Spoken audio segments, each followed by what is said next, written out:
నమస్తే అన్న అందరికీ నమస్కారం. ప్రస్తుతం కువైట్ మరియు గల్ఫ్ దేశాలు అలాగే ఇరాన్ ఈ పరిసర ప్రాంతాలలో మనం చూసుకుంటే ఫిబ్రవరి 28వ తేదీన యుద్ధం ప్రారంభమైందనమాట. యుద్ధం ప్రారంభమైన 2-3 రోజుల్లోనే మినిస్ట్రీ ఆఫ్ ఇంటీరియర్ కీలక ప్రకటన చేసింది. కువైట్లో యుద్ధానికి సంబంధించి ఏవైనా ఫోటోలు కానీ వీడియోలు కానీ ఏదైనా డ్రోన్లు మరియు క్షిపణులను కూల్చివేసినప్పుడు ఆ యొక్క శకలాలకు సంబంధించిన వీడియోలు ఫోటోలు ఎవరు సోషల్ మీడియాలో పెట్టవద్దు. అలా పెడితే కానీ అటువంటి వారికి 3 సంవత్సరాల వరకు జైలు శిక్ష విధిస్తాము, భారీ జరిమానా విధిస్తామని చెప్పి మినిస్ట్రీ ఆఫ్ ఇంటీరియర్ ప్రకటించింది.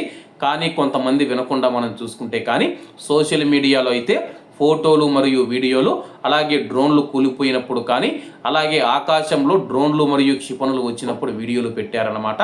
ఇందుకు సంబంధించి ఇప్పటికే ప్రవాసులను చాలామందిని అయితే అరెస్ట్ చేయడం జరిగింది. అందులో మన భారతీయులు ఉన్నారు, అందులో తెలుగువారు కూడా ఉన్నారన్నమాట.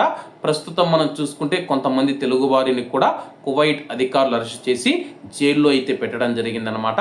ప్రస్తుతం ఉన్న పరిస్థితుల నేపథ్యంలో కువైట్లో ఉన్న భారతీయులకు ఒకటే విషయం చెబుతూ ఉన్నాను.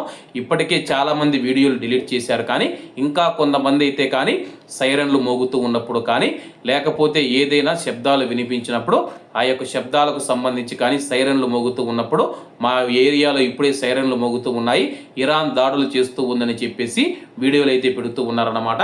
దయచేసి ఇటువంటివి ఏమీ పెట్టకుండా కువైట్ దేశానికి బ్రతుకు తెరువు నిమిత్తం వచ్చాము, మనకు ఏ దేశంతో సంబంధం లేదన్నమాట. ఈ యొక్క ఒక్క మాట అండర్లైన్ చేసుకోండి.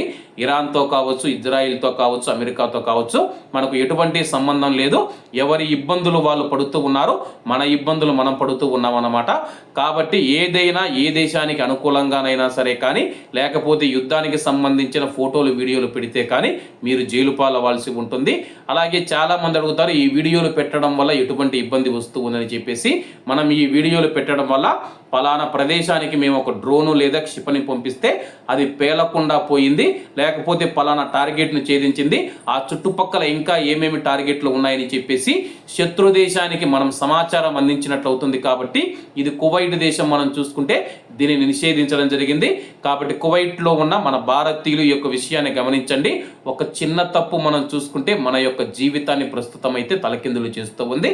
కాబట్టి అందరూ బాగుండాలి, అందులో మనం ఉండాలి. అందరికీ నమస్తే అన్న, జై హింద్.